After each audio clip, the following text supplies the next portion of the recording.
From survival to softness, the metamorphosis we deserve. Have you ever watched a butterfly struggle to emerge from its chrysalis? That moment when it's neither caterpillar nor butterfly, just vulnerable potential wrapped in a breaking shell. I used to think helping it break free was an act of kindness until I learned that the struggle itself is essential. The butterfly needs that resistance to pump fluid into its wings. Skip the struggle, and those wings never fully develop. We're not so different. In my recent conversation with Melissa Weinman, a visionary whose work has transformed countless lives through her fierce advocacy for authentic self expression, I discovered something profound. Melissa doesn't just talk about transformation, she embodies it. Her approach has revolutionized how we understand personal growth, particularly for those who've been told their whole lives that strength means silence and survival means sacrifice.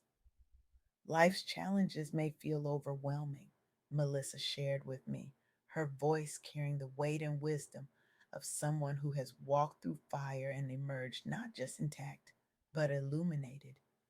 But every setback is an invitation to evolve from caterpillar to butterfly. Even when life has been laughing at your plans, perseverance and resilience are the keys to transformation. Those words hit me right in the chest.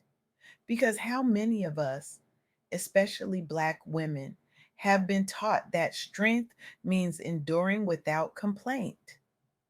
That survival is the goal, that softness is somehow a luxury we haven't earned. Let me tell you something that might sound revolutionary, but shouldn't be. Softness isn't weakness, it's not frivolous. For many of us who've spent decades in survival mode, leading teams, raising families, holding down households, carrying communities, softness isn't just nice to have, it's necessary to live.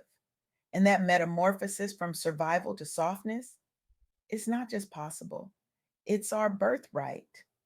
Consider Lisa Price, founder of Carol's Daughter.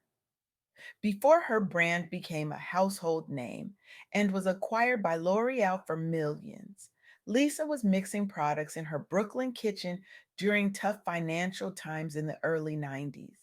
She wasn't a chemist with fancy degrees. She wasn't backed by venture capital. She was a woman with recipes passed down from her mother and grandmother, creating products at her kitchen table while her children slept. Lisa faced what I call the triple threat: lack of capital in an industry that worships it, skepticism from insiders who couldn't see the vision, and the relentless demands of motherhood that don't pause for business plans. But here's where it gets interesting: Lisa didn't succeed despite her heritage and circumstances. She succeeded because of them. She leveraged what others might have dismissed as ordinary: family recipes, cultural knowledge, community connections. She sold her products at local markets, building support one conversation at a time. What Lisa understood intuitively was something Melissa articulated perfectly. Your story has power. No matter your background or age, your lived experiences carry value. Speaking your truth can inspire others and even save lives. This isn't abstract philosophy or feel good fluff. This is practical magic. When Dr. Kizzmekia Corbett led the NIH research team that developed Moderna's COVID vaccine, she wasn't just doing science. She was making history as one of the few Black female scientists at that level nationally. And let me tell you, that road wasn't paved with red carpets. Raised by a single mother in rural North Carolina who instilled pride despite limited resources, Dr. Corbett grew up understanding that she would have to work twice as hard to get half as far. She faced both systemic underrepresentation in STEM fields and the heavy weight of public doubt about science among communities of color. Doubt born from historical mistreatment that has left deep, justified scars. What did she do? Something brilliant. She became both scientist and storyteller. She advocated publicly as a trusted voice addressing vaccine hesitancy within Black communities while leading scientific teams with empathy. She didn't code switch her identity away to fit in. She brought her whole self to the lab and to the podium. The result wasn't just a vaccine that saved millions globally, though that alone would be enough. The greater achievement was how she redefined what leadership looks like in global health crises. She became a visible example for young Black girls that they belong in labs and at podiums and in history books. Not someday, but right now. That's the power of embracing your full story, the struggles and the strengths, the pain and the purpose. Generational strength matters, Melissa noted during our conversation. We are shaped by those who came before us, mothers, grandmothers, and our growth honors their sacrifices while paving the way for those who follow. I see you nodding because you know this truth in your bones. You know what it means to stand on the shoulders of women who never got to rest, women who worked twice as hard for half as much, women who dreamed of softness but settled for survival because that's what the times demanded. And maybe you've been doing the same, pushing through, showing up, surviving. But what if this is your moment to transform, to honor their sacrifice not by perpetuating the struggle, but by claiming the joy they wished for you?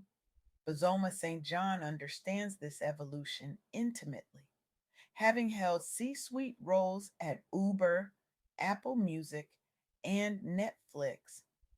Often as the only Black woman executive in the room, she's navigated spaces where she was frequently underestimated or stereotyped because of her race, gender, and bold style choices. Born into an immigrant family, facing frequent moves across continents before entering high pressure US business culture, Bozoma could have dimmed her light. She could have code switched her way to acceptance, toned down her fashion, made herself smaller to make others comfortable. Instead, she did something radical. She embraced every part of herself. She wore the bright colors. She spoke with her full voice. She used setbacks as fuel for innovation and created mentorship opportunities inside organizations that weren't always ready for her brilliance. The result wasn't just professional success, though launching breakthrough campaigns and earning Fortune's top executive rankings certainly qualifies. The greater impact was in how she inspired thousands through public speaking and writing about embracing one's whole self professionally. Embracing every part of your journey, even what others might see as flaws, is both powerful personally and transformative professionally, Melissa reflected when discussing Bazoma's impact. This is the heart of what I want to share with you today. This metamorphosis from survival to softness isn't selfish, it's sacred. When you give yourself permission to rest, you're not just recharging, you're modeling a new possibility for everyone watching you. When you set boundaries without apology, you're not just protecting your peace, you're creating a template for others to do the same. And when you share your story, the messy, magnificent truth of it, you're not just processing your past, you're potentially saving someone else's future. I challenge you today, not tomorrow, to share one piece of your own story with someone else this week, Melissa urged. Whether it feels big or small doesn't matter.